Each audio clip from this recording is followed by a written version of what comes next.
Why do you keep calling this the Chinese virus? A lot Because of it people comes say from it's China. racist. It's not racist at all, no, not at all.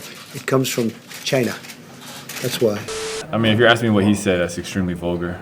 And we continue our relentless effort to defeat the Chinese virus. That's not something that's commonly said. That's pretty, disrespectful. Who used the term Kung Flu, referring to the fact that this virus started in China. I wonder who said that. Focus, you know who said that? Do Kung you think Flu. that's wrong? Kung Flu. And do you think using the term Chinese virus, that puts Asian Americans at risk, that people might target them? No, not at all. I think they probably would agree with it 100%. The President of the United States has brought upon himself his history of racism. This is just another episode. COVID-19 or the coronavirus are acceptable names. Donald Trump calling it the Chinese virus is not. Well, I think China is to blame. The culture where people eat bats, snakes, and dogs. Similar to this from Senator John Cornyn. And things like that.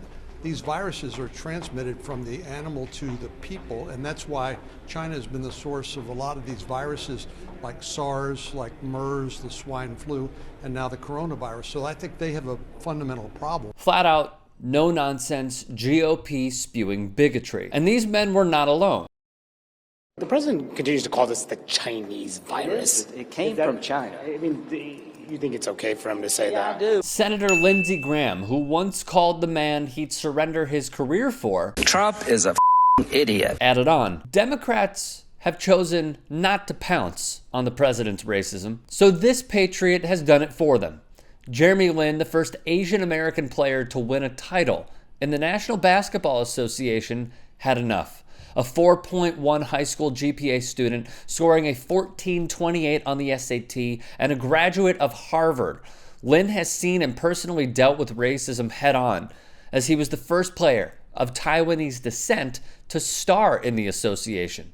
I wish you would powerfully support the vulnerable people that will suffer due to our mismanagement of this virus, including those that will be affected by the racism you're empowering, he wrote above the president's Chinese virus tweet. As USA Today wrote, and to which I concur, the mismanagement Lin alluded to in his tweet may be a reference to the shortage of coronavirus tests in the United States.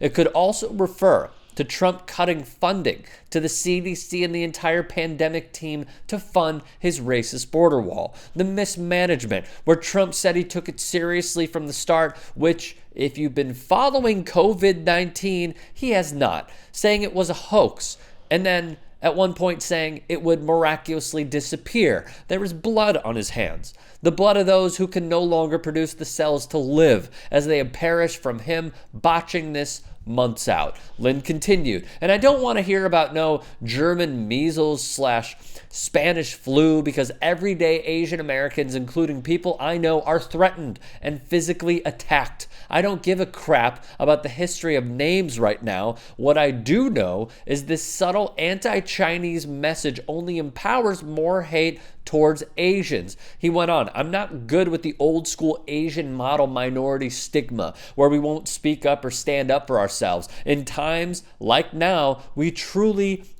need to stay united. Let's fight this virus together. Trump calling it the Chinese virus is virtue signaling to his adoring followers who carry out his messaging. Racism continues stateside against Chinese Americans, and the racist administration could care less. Why?